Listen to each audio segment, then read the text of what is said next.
Lord. ही बोधवचनाची वेळ आहे. And I'm very thankful for God that He gave me this opportunity to share His word to you.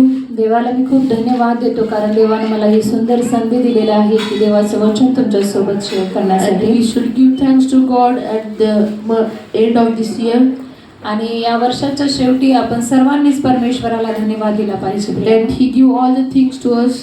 कारण देवाने आपल्याला सर्व काही गोष्टी दिलेल्या He आहेत. protect us from the dangers. देवाने आपलं रक्षण केल्याबद्दल धन्यवाद दिला पाहिजे. He protect us from the every plan of Satan.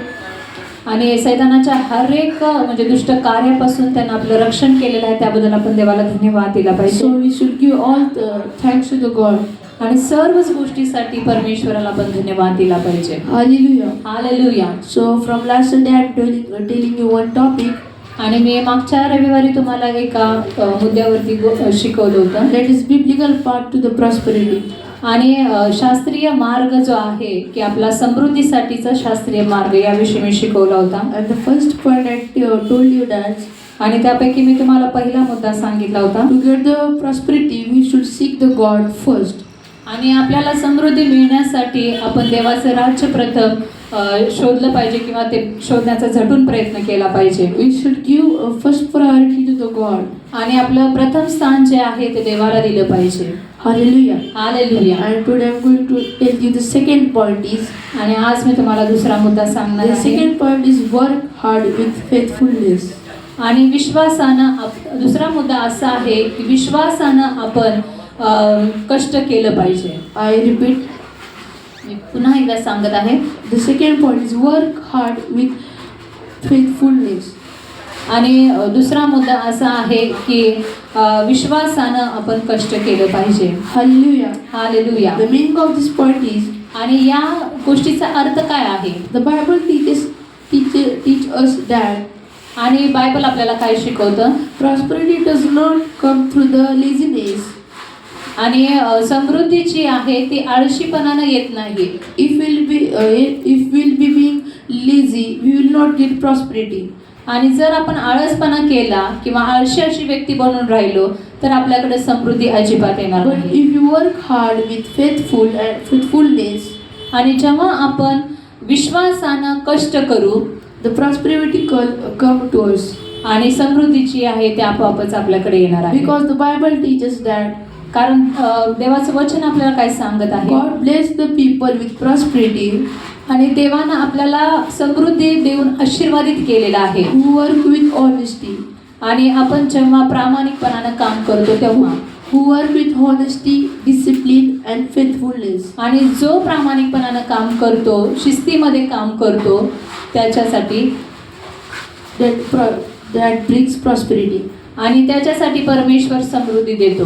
Hallelujah. Hallelujah. I will repeat the meaning of this topic. आणि पुन्हा एकदा मी याचा अर्थ जो आहे तो मी तुम्हाला स्पष्ट करून सांगत आहे. The Bible teach us that आणि बायबल आपल्याला काय शिकवतं? we will not get prosperity when we begin laziness.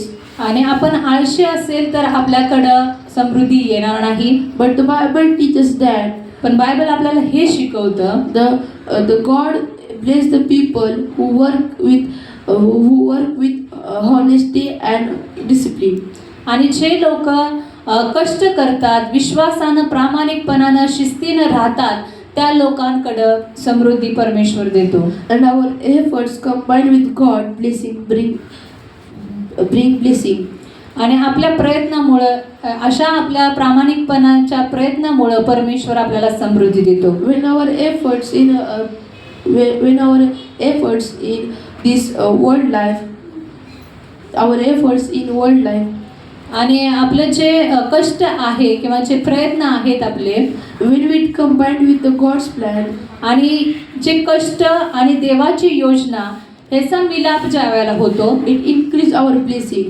आणि हे दोन्हींचा मिलाप झाल्यानंतर आपल्या आशीर्वादामध्ये भर पडायला लागतो. So the name of this topic is work with honesty. Work hard with faithfulness. आणि म्हणूनच आजचा जो विषय आहे किंवा आजचा जो मुद्दा आहे त्याचं नाव आहे की विश्वासानं आपण हार्डवर्क की म्हणजेच कष्ट केलं पाहिजे. In Bible, Proverbs chapter 21 and verse 5 tells that. आणि बायबलमध्ये पवित्र शास्त्रामध्ये नीतिसूत्राचं पुस्तक याचा 25 अध्याय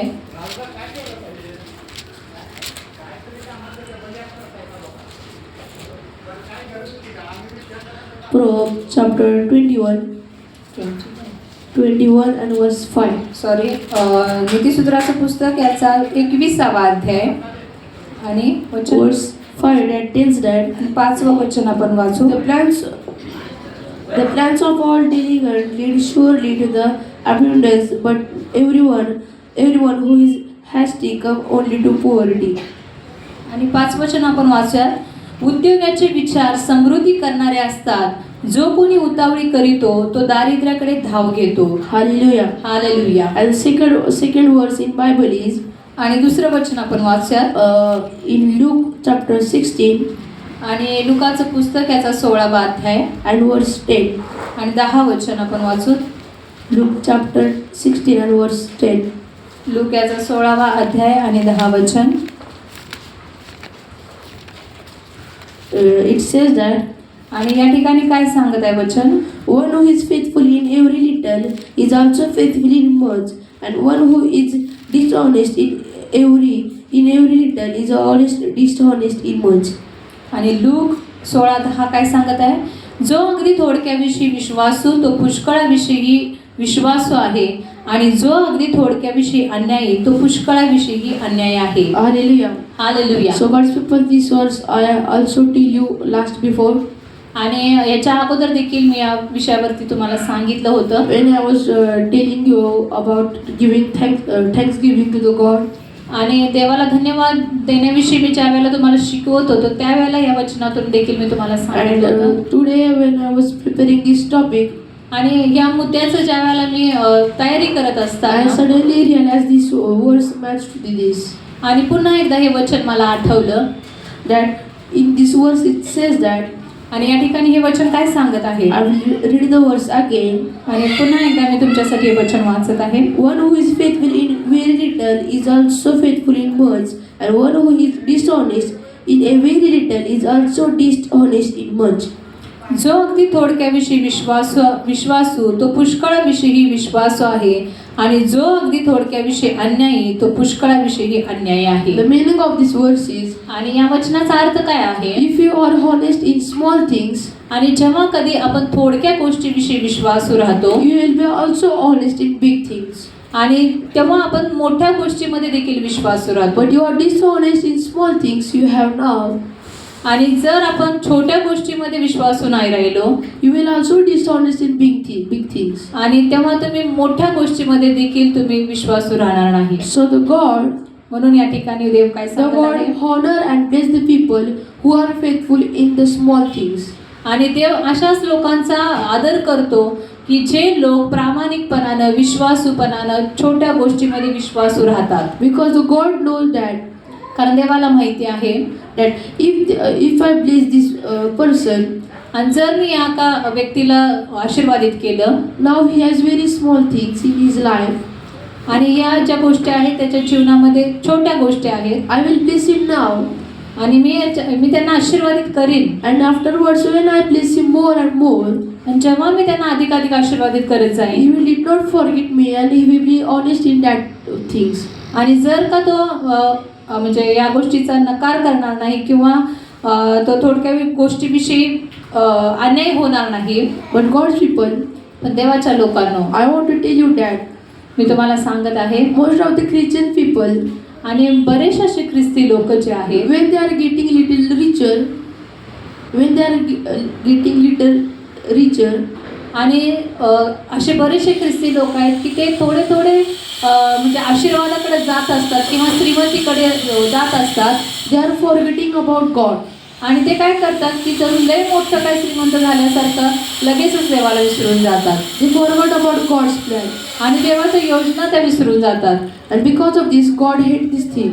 आणि या सर्व गोष्टीचा परमेश्वराला तिरस्कार आहे. So the God bless the people आणि देव लोकांना आशीर्वादित करू इच्छित आहे who are believing small things, जे लोक थोडक्या गोष्टीमध्ये विश्वासू आहेत त्यांना, who are honest in small things. आणि जे लोक थोडक्या गोष्टीमध्ये प्रामाणिक आहेत त्यांना तो आशीर्वादित करू So इच्छित आहे. God's people, पण देवाच्या लोकांना, the main point is आणि महत्त्वाचा जो मुद्दा आहे, work hard with honesty. आणि तुम्ही कष्ट करा, विश्वासानं कष्ट करा प्रियानं. Hallelujah. Hallelujah. God bless you. देवा तुम्हाला आशीर्वादित करो.